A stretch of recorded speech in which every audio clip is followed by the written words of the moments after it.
What's going on, guys? Today I'm going to be showing you how to fix the radio, your Apple CarPlay not connecting, or the frozen screen. I'm going to show you how to fix it right now. Let's say you're in your Ford Focus and your screen is not working, nothing responds, Apple CarPlay doesn't work. This is how you do it. You press and hold the power button and the forward button. Press and hold them for about 20 seconds. Here we go. I'm going to do this live, okay?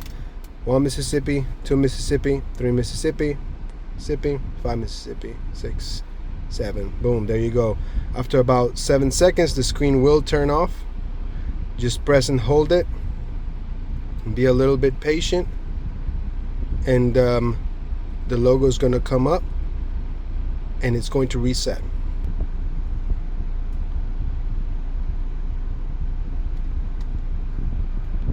Alright, so you actually, once the screen turns black, let go of it. And then start it up again. And the radio is going to reset. It's going to go back to the main screen, and there you go. Hope this helped.